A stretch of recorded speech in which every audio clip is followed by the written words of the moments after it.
BK tuh lebih efektif dan menarik bagi siswa. Menurut kalian gimana nih tanggapan kalian tentang materi yang kita bakalan sampai dan bahas?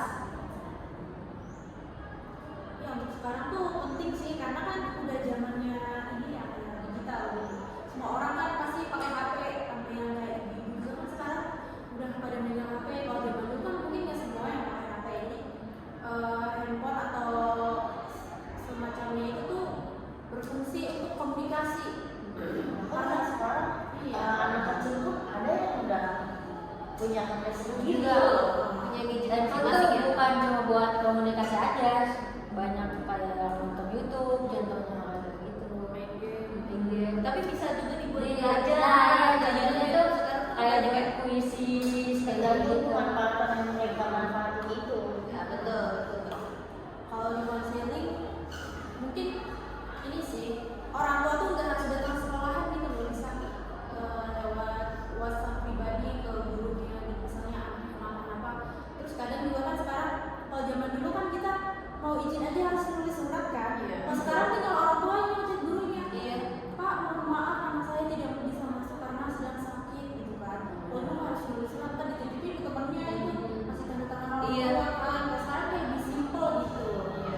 Lebih praktis banget nanti Nah, bener juga kayak gitu. Nah banyak contohnya juga kan kayak misalnya guru tuh nggak menyediakan kayak form WA doang, biasanya tuh kayak Google dokumen ya, Google dokumen yang ngisi apa tuh asesmen kayak gitu kan. Kita sebagai guru BK kan ngisi tes IQ juga kan biasanya tuh. Kuesioner, terus ya WhatsApp salah satunya kayak gitu sih. Walaupun banyak manfaatnya ya dari yang kita pilih tadi, sebenarnya ada kendalanya juga. Salah satunya ya, nggak semua sekolah tuh punya fasilitas dan jaringan internet yang memadai. Nah terus yang kedua juga ada guru yang masih kurang terampil, jadi dia tuh belum percaya diri lah sama kemampuannya gitu. Mungkin guru baru ya. Gitu. Nah terus juga ada beberapa siswa yang malah menyalahgunakan nih, ya kan? Balik lagi tadi pemanfaatan gimana dia baik atau enggaknya dalam memanfaatkan teknologi saat ini. Fasilitas ya. Terus kalau yang pelosok-pelosok itu gimana ya kalau belum ada sinyal HP? Mungkin ya teknologi nggak akan berkembang sih kalau menurut Berarti aku masih ya. tatap muka gitu ya, belum pakai yang digital. Dan ketinggalan jauh nggak sih sama yang udah ada fasilitas yang udah bagus gitu? Jadi bener banget sih. Jadi bisa kita simpulin ya kalau pemanfaatan media digital di dalam BK di sekolah dasar itu penting banget sih kalau menurut aku ya, karena meningkatkan efektivitas layanan BK seperti yang bilang Mbak Nani, bisa cek, konsultasi atau mungkin izin dulu untuk telepon bisa lebih enak lah ya. Terus menarik minat siswa untuk belajar nilai-nilai positif, misalkan ada siswa yang nggak tahu apa aja sih diisi di dalam Pancasila, kita bisa lihat dari laptop atau HP. Terus sama memperluas jangkauan layanan konseling, misalkan sama kayak barangnya tadi, atau ada anak yang lagi sakit atau mungkin di luar kota, atau ada keperluan lainnya nggak sakit doang, itu kita bisa dikonsultasiin sama menumbuhkan etika digital pada anak sejak dini. Jadi kita harus benar-benar mau tahu nih anak nih menggunakan teknologi ini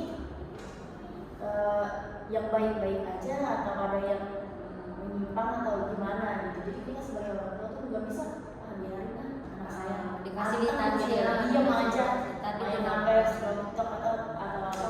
Itu ya benar-benar memang harus kita awasi, kita pantau lah ya sebagai orang Iya, tua. jadi dengan begitu kan guru BK dan orang tua juga bisa berperan sebagai konselor, tapi juga sebagai fasilitator digital yang mengarahkan siswa dalam dunia teknologi secara bijak.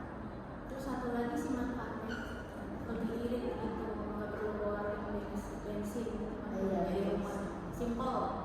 Nah itu kan dari bensin bensin, tapi kan eranya digital kita juga harus beli kuota. Ya, tapi kuota kan ada apa tuh jangkanya, terus ada wifi juga kalau di daerah kota-kota kan jadi lebih hemat.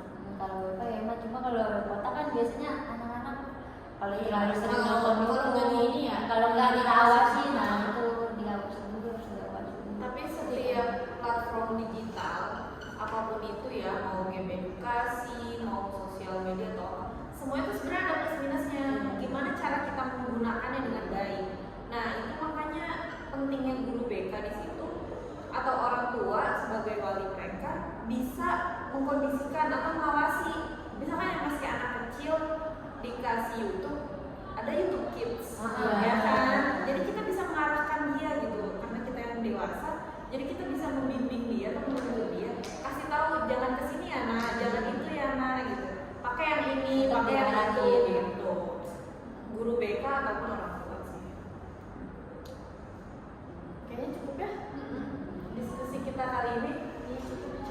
Terima kasih ya buat teman-teman. Jadi kunci utama dari pemanfaatan media digital dalam BK tuh ada yang kreativitas dan tanggung jawab kita secara etis, dan mudah-mudahan materi ini bermanfaat untuk bisa kita terapkan nih nanti ketika kita menjadi konselor bersama